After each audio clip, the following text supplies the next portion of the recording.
I'm sure. I'm sure.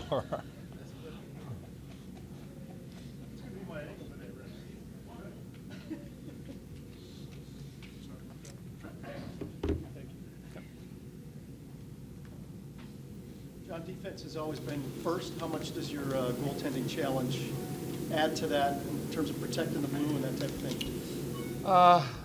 Well, they're good goalies. I mean, we've been blessed with two good goalies down there in the minors. They get an opportunity now. It's not about changing your system. It's about maybe a little bit of a change of a mindset, especially early in the game. He's starting tonight, Anton, not coming in with 4 minutes left. So we just want him to feel the puck. And when a young kid comes in and doesn't have a lot of experience, you want to try to help them. You want to try to play well in front of them. And that's basically trying to fill the middle and let them take some shots from the outside, try to keep them out there, and let him feel the puck and get into the game. There's going to be scoring chances. We're not changing a whole bunch of things, but it's a mindset change of trying to help them. And a big key to it, as you explained yesterday, is in the neutral zone, right? Yeah. We feel we've struggled a little bit just how we enter defensively when we get into our coverages initially, and that stems off of our neutral zone play. So we've just not a real big change, but changed our neutral zone to have a stronger layer in the neutral zone to try to deflect things to the outside, and I think it'll help us better initially when we get into our coverages into our end zone. John, things are going well like they have the last couple of games. What are you seeing from this team specifically? Well, you know, the games we've lost, we've done some of the same things throughout the game, and we've lost some games. The biggest thing I see, especially the last game, when we were, we start off well, and then we give up a couple power play goals, we answer. We score another goal, they answer. We're down by a goal with a minute left, we answer. We found a way to win, and throughout most of the year, we have found ways to lose games at certain times because we've been in a lot of these games that we've lost. Here, the past couple of games, we found a way to win, and that's the whole key in the National Hockey League, because it's not always going to be perfect. There's always going to be a lot of mistakes made. It's a game of mistakes. It's those crucial times and momentum swings, finding a way to get it done, and we've done that the past couple. You've used that phrase, don't let it get good to you. Is there any chance of that? I mean, you're coming off two really nice wins over two of the better teams in the league. I mean, at this point, is there any... There should be no thought of that, and I don't think there is with our players. I mean, I'm not with them when they're having dinner and all that, but there should be no thought of our focus as we prepare for games. I know in our practice days, in our meetings, yesterday was a really good day for us. They've been attentive. I think our practices, because we've had a few, prior to the Dallas game and right on through to the beginning of this game, I think we've accomplished a lot in just trying to nail down some of our structure, and they've been ready to practice. They've been ready to work. So if you ask me now, it hasn't gotten good to them, and I think they're smart enough to know the hill we have to climb here. They just need to keep banging away each day and be ready to work. Cody in? Cody's in. Yeah. Cody's in, and Falco will be coming out tonight. Yeah. Bull on the fourth line? Bull will play fourth line. Yeah, he'll take David's spot. You talked about conditioning. Has that come along of late? It's better. I think they've practiced better with the tempo we've had in practices. We had a couple of practices ago. We had a pretty stiff one, and I think a month earlier, I don't think they would have been able to work through it. They did, so that's improving.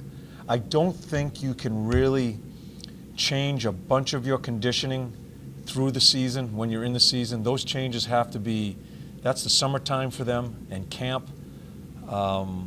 We've already had discussions as far as how we're going to approach camp. It's going to be a high volume of skating. At least I've looked forward to that part of it and really have the schedule set already. That's where you make your changes. But I think they've played quicker. We've tried to practice quicker, and I think we've seen some improvement there. John, historically, how long have you found it takes for a team to play with the structure you want, kind of without thinking about it? Well, this is kind of a unique situation because the Richie's let go, And as I always say, we always talk about some of the changes we make when another coach comes in. He's a really good coach. But it happens. We all know it's part of the business. And he'll get another job. But he was let go when we were 0-7 at that time. So you're juggling a lot of different things. I'll answer the question. At the beginning of a year, when you go to camp, because of some of your team concept is taught during camp, I think come December, in the middle of December, it's a high volume of video and trying to teach your concept and practice and all that. I think when you get towards the turn of the year, as we are right now, I think I try to get back off the video, because I think it starts becoming instinctive.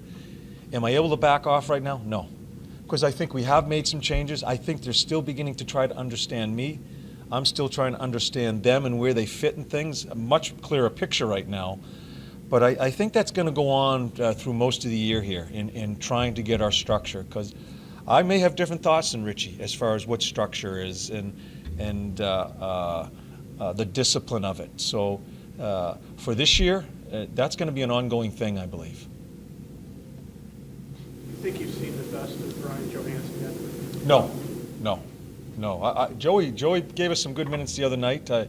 I've been honest about it. I think he's been inconsistent. I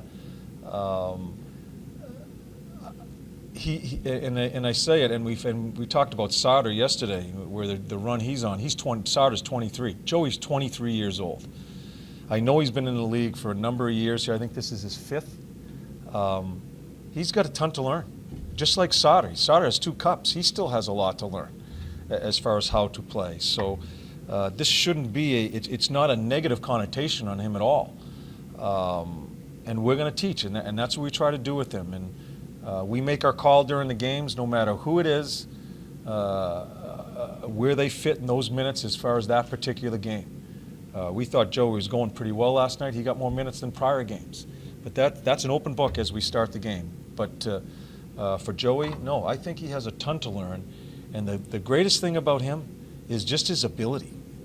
He has more ability than a lot of players in the league.